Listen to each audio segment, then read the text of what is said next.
안녕하세요.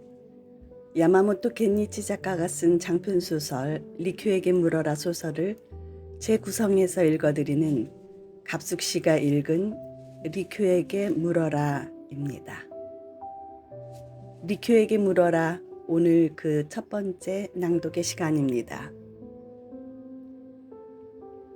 센노 리큐의 마지막 다회, 그리고 그를 죽음으로 이끈 도요토미 히데요시와의 첨예한 대립을 엿보면서 이야기를 시작하겠습니다. 황금다실의 화려함과 초가다실의 소박함, 권력의 오만함과 미학적 신념의 고집이 충돌하는 비극적인 순간의 이야기입니다.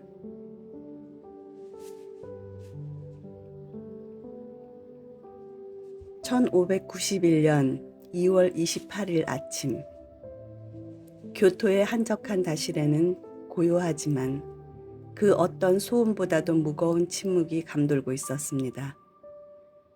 일본 다도의 정점에 선 남자, 센노 리큐. 그는 지금 자신의 삶의 마지막 순간을 맞이하고 있었습니다. 천하를 손에 쥔 도요토미 히데요시의 명에 따라 그는 스스로 목숨을 끊어야 하는 운명에 처해 있었습니다.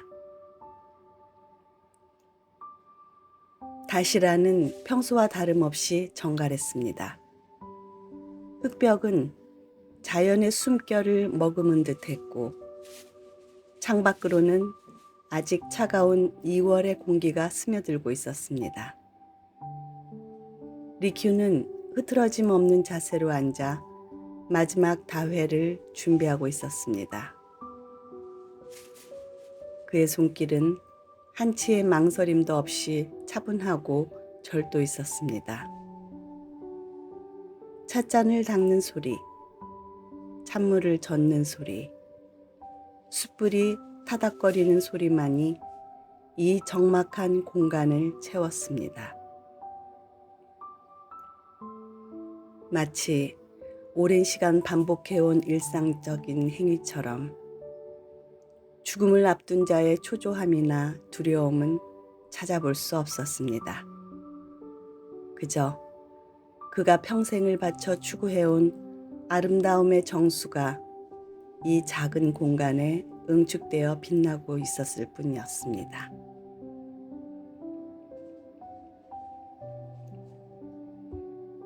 다실문이 조용히 열리고 3명의 사자가 들어섰습니다. 그들은 히데요시의 명을 전하고 리큐의 마지막을 지켜볼 증인이었습니다. 그들의 얼굴에는 복잡한 감정이 스쳐 지나갔습니다.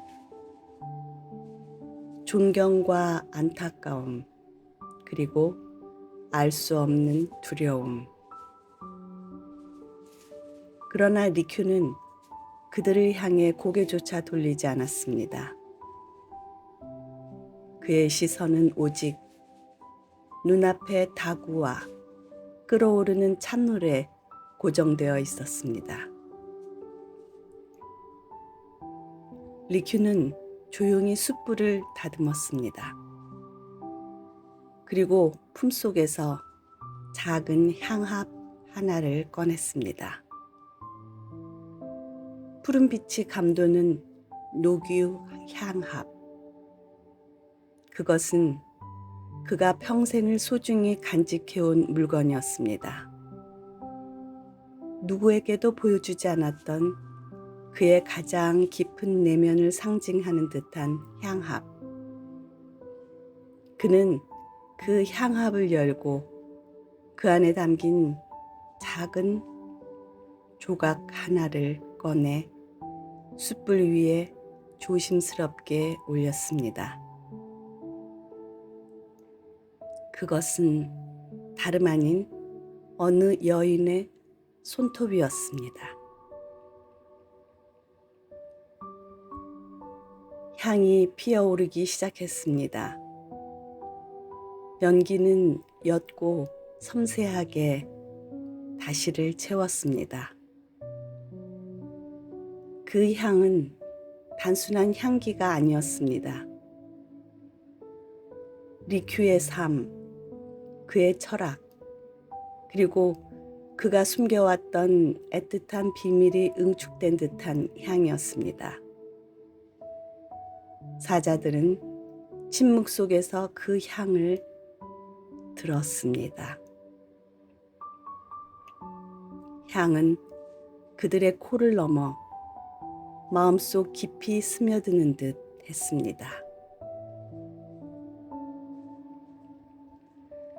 소설은 바로 이 죽음의 순간에서 시작됩니다.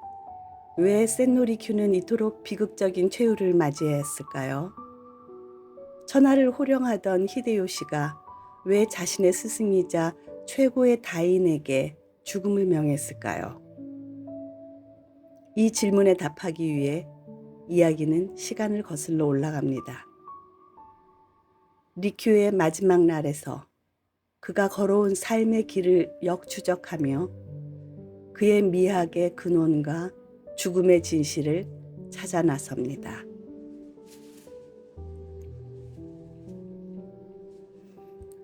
할복을 결심한 바로 그날 아침, 그리고 그 전날, 15일 전, 한 달 전, 시간은 흐르는 강물처럼 순방향으로만 흐르지 않습니다.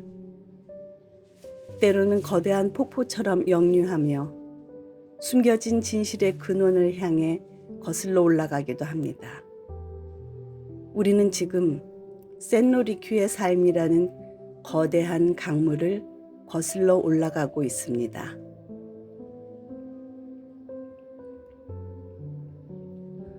센노리큐의 삶은 아름다움과 권력의 끊임없는 대립 속에서 펼쳐졌습니다. 그의 주군이었던 도요토미 히데요시는 천하를 통일한 후 자신의 권세를 과시하기 위해 화려함과 웅장함을 추구했습니다. 그는 황금으로 번쩍이는 다시를 짓고 그 안에서 천황에게 차를 바치며 자신의 위엄을 드러내려 했습니다. 황금 다실은 히데요시의 욕망과 야망의 상징이었습니다. 하지만 리큐는 달랐습니다. 그는 소박하고 간소한 아름다움, 즉 와비차의 미학을 추구했습니다. 그의 다실은 다다미 한 장 반 크기의 작은 초가다실이었습니다. 그곳에는 화려한 장식도 값비싼 다구도 없었습니다. 오직 자연의 숨결이 느껴지는 흙벽과 한두 송이의 꽃, 그리고 소박한 닭이만이 존재했습니다. 리큐는 이 작은 공간에서 진정한 아름다움을 찾았습니다. 그는 난다긴다 하는 권세가들을 좁은 다실에 구겨 넣어 등이 휘는 서민의 삶을 잠시나마 체험하게 하려는 의도도 가지고 있었습니다.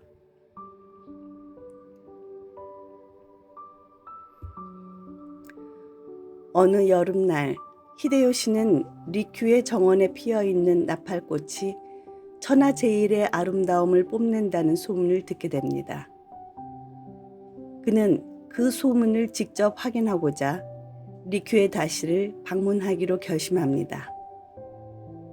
히데요시는 화려한 행렬을 이끌고 리큐의 다실로 향했습니다. 그의 마음속에는 리큐의 정원에 가득 피어 있을 나팔꽃의 환상적인 모습이 가득했습니다. 마침내 리큐의 다실 입구에 도착한 히데요시는 놀라움을 금치 못했습니다. 정원에는 나팔꽃 한 송이도 보이지 않았습니다. 수많은 꽃봉오리와 잎사귀가 있어야 할 자리는 텅 비어 있었고 마치 폭풍이 휩쓸고 간 듯 깨끗하게 정리되어 있었습니다. 히데요시의 얼굴에는 실망과 함께 알 수 없는 분노의 그림자가 드리워졌습니다. 그는 리큐가 자신을 조롱한다고 생각했습니다.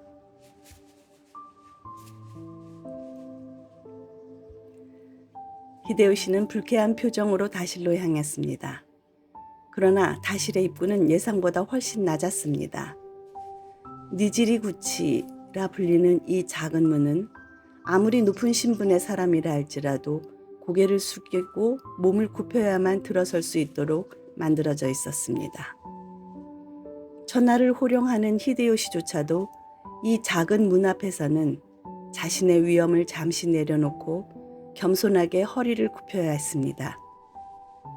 그의 화려한 의복이 흙바닥에 스칠 듯 낮게 몸을 숙이자 그의 얼굴에는 불편함과 함께 굴욕감이 스쳐 지나갔습니다. 다실 안으로 들어선 히데요시는 더욱 놀랐습니다. 그 작은 공간의 벽 한쪽에는 방금 전 정원에서 사라졌던 나팔꽃 한 송이가 단정하게 꽂혀 있었습니다. 그 한 송이의 나팔꽃은 마치 온 우주의 아름다움을 응축한 듯 고요하고도 강렬한 존재감을 뿜어내고 있었습니다. 리큐는 모든 나팔꽃을 꺾어버리고 단 한 송이만을 남겨놓았던 것입니다. 오직 한 송이 나팔꽃에 아름다움이 집중되기를 원하는 마음에서였습니다. 리큐는 히데요시의 시선을 마주하며 조용히 말했습니다.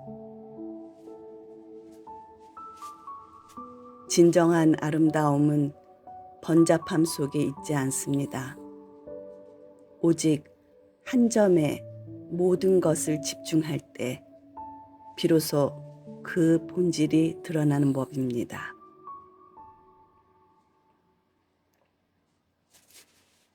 히데요시는 리큐의 말을 이해할 수 없었습니다. 아니 어쩌면 이해하려 하지 않았을지도 모릅니다.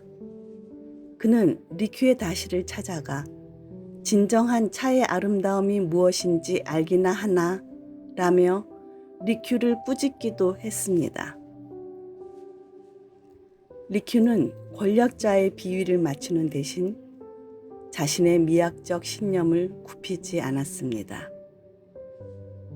그는 깊은 산골 눈 속에 돋아난 작은 풀 한 포기, 작고 동그란 동백 꽃봉오리에서 생명의 빛과 강인한 생명력을 보았고 그것이야말로 미의 원천이라고 믿었습니다. 이러한 리큐의 고집은 히데요시의 분노를 샀습니다.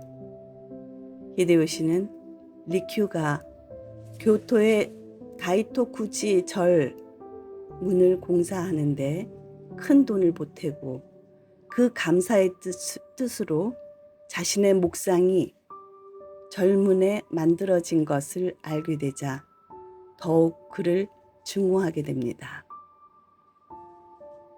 천하의 군주인 자신의 사절들이 리큐의 목상 아래를 지나야 한다는 사실을 참을 수 없었던 것입니다. 이는 단순한 불경을 넘어 리큐가 자신의 권위에 도전한다고 여긴 히데요시의 오만함과 리큐의 흔들림 없는 미학적 신념이 충돌하는 지점이었습니다. 리큐는 또한 히데요시가 선호하는 화려한 금색과 붉은색 도자기 대신 소박하고 검은색의 다완을 고집했습니다. 그의 최애 다완은 조선의 무명 도공이 만든 막사발이었습니다. 이러한 리큐의 선택은 히데요시의 물신적이고 세속적인 가치관과 정면으로 충돌했습니다. 히데요시는 천하를 다 잡았지만 리큐의 미에 대한 집착만큼은 따를 수 없고 잡을 수 없는 것에 늘 패배감을 느끼고 있었습니다.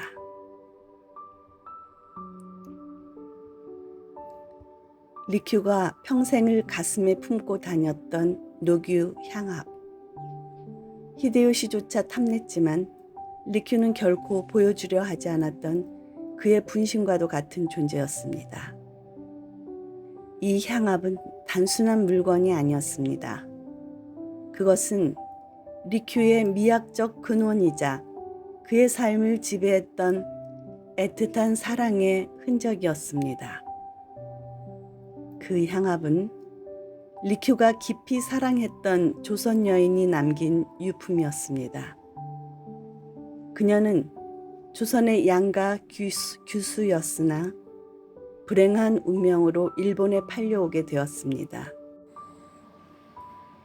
리큐는 그녀를 구출하려 했으나 결국 성공하지 못했고 그녀는 스스로 죽음을 선택해야 했습니다. 그 여인은 무궁화를 사랑했습니다. 리큐의 집 앞마당에는 늘 무궁화가 피어 있었고 그 꽃을 볼 때마다 그는 그녀를 떠올렸습니다. 그녀는 무궁화는 하루뿐이나 스스로 영화를 이룬다는 시를 남겼습니다. 이 시는 인간의 부귀영화가 덧없음을 나타내는 근화일조몽이라는 고사성어와도 연결됩니다. 리큐는 이 시에서 삶과 죽음 그리고 아름다움의 본질에 대한 깊은 통찰을 얻었을 것입니다. 리큐는 그 여인을 잊을 수 없었습니다. 그는 그 여인에게 차 한 잔을 마시게 하고 싶다는 일념으로 다도에 임해왔습니다. 그의 다도에 담긴 깊은 마음을 아무도 눈치채지 못했습니다. 다만 그의 경지를 부러워할 뿐이었습니다.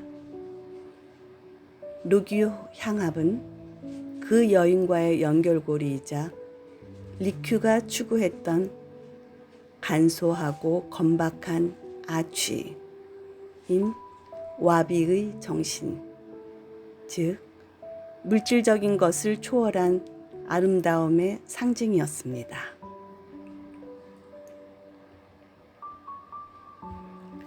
센노 리큐는 다도를 통해 선사상을 융합하여 일본 다도의 큰 틀을 세웠습니다. 그는 다실의 공간, 닭이 그리고 차를 다루는 모든 제스처에 독창적이고 절대적인 아름다움을 담아내려 했습니다. 그의 다도는 단순히 차를 마시는 행위를 넘어 심신을 수양하고 내면의 평화를 찾는 수행의 길이었습니다. 그는 일기일회라는 정신을 강조했습니다. 이는 한 번의 만남, 한 번의 기회를 의미하며 모든 만남과 순간이 다시는 돌아오지 않을 소중한 기회이므로 매 순간 최선을 다해야 한다는 일본의 미학적 정신적 가르침입니다. 리큐는 이 정신을 다도에 구현하여 손님과의 모든 다회에 온 마음을 다했습니다. 리큐의 다도는 침묵의 예술이었습니다. 언어를 통해 논리적인 결론을 얻는 것이 아니라 다실에서 차를 다리고 마시는 행위를 통해 손과 도구들의 움직임이 그대로 대화 형태를 띠는 말이 없는 세계였습니다. 그는 차를 통해 무언의 원리를 표현하려 했고 직감의 세계를 추구했습니다. 이러한 리큐의 미학은 히데요시의 권력지향적인 사고방식과 근본적으로 달랐습니다. 히데요시는 리큐의 예술을 자신의 권위를 높이는 도구로 사용하려 했지만 리큐는 자신의 미학적 신념을 결코 타협하지 않았습니다.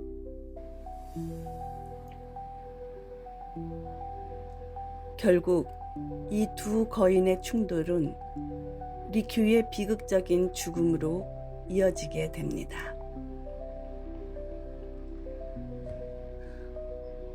다음 이야기에서는 센노 리큐의 삶을 더욱 깊이 파고들어 그가 어떻게 다도의 명인이 되었는지, 그리고 그의 미학이 어떻게 형성되었는지를 더 자세히 탐구해 보겠습니다.